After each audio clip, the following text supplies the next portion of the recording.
Bismillahirrahmanirrahim. Assalamualaikum warahmatullahi wabarakatuh. Rabbi shrah li sadri wa yassir li amri wahlul 'uqdatam min lisani yafqahu qawli. Perkenalkan, nama saya Mirna Rafki dengan NIM 90 111 8012. Pada kesempatan kali ini saya akan sedikit menjelaskan mengenai materi yang saya pahami tentang akad wadiah.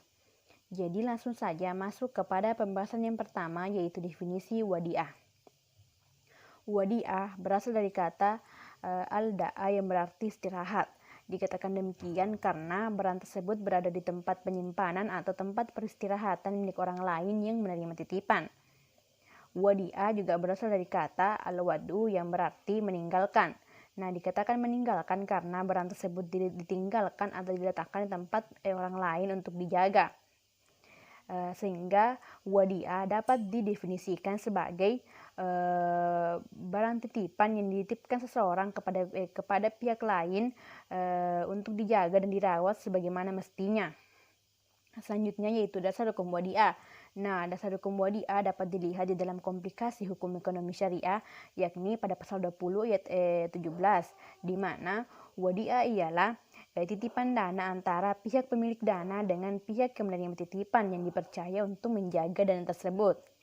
Selain itu, dasar hukum wadiah tentu pula terdapat dalam Al-Quran. Salah satunya dapat dilihat di dalam surah An-Nisa ayat 58, yang artinya, sesungguhnya Allah menyuruh kamu menyampaikan amanat kepada yang berhak menerimanya.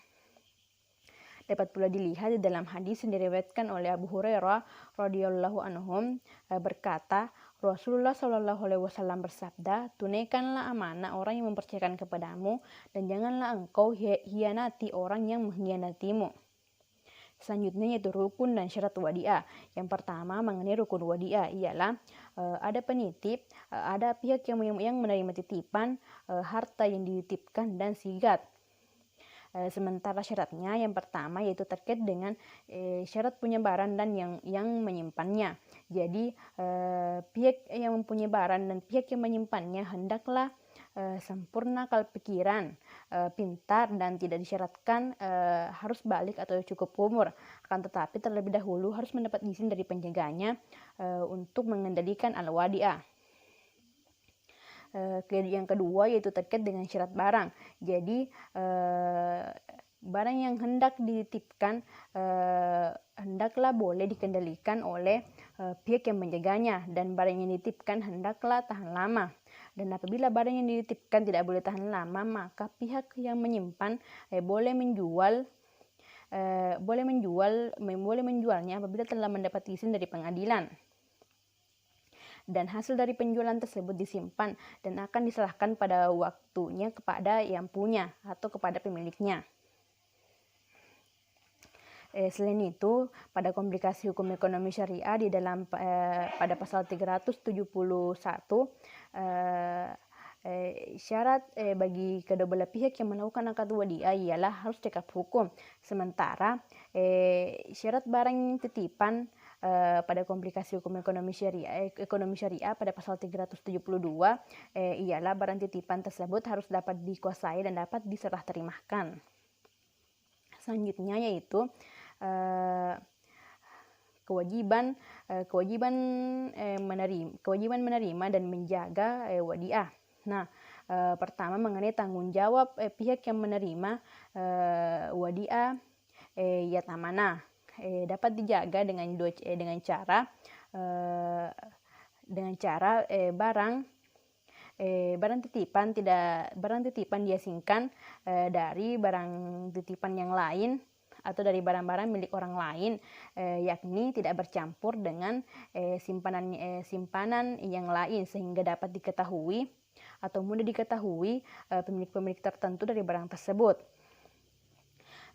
Dan yang kedua yaitu tidak digunakan dan tidak dikenakan upah bagi penjaganya. Serta apabila terdapat kerusakan, apabila barang wadiah rusak, hilang atau hangus dan hal tersebut merupakan atas kelalaian dari penjaganya, maka pihak yang menyimpan atau menjaganya harus menggantinya.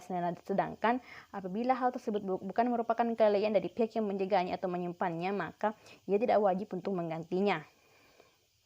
Selanjutnya yaitu skema akad wadiah yat amanah. Nah, contoh penerapannya seperti pada produk safe deposit box, di mana pada skemanya dijelaskan di mana nasabah menitipkan barangnya pada bank syariah, di mana pada transaksi awalnya disepakati adanya jual beli manfaat barang atau jual beli atau sewa tempat pemeliharaan, atau jual beli manfaat perbuatan atau penjagaan dan pemeliharaan dari barang titipan tersebut, sehingga bank syariah dapat mengenakan fee kepada nasabah.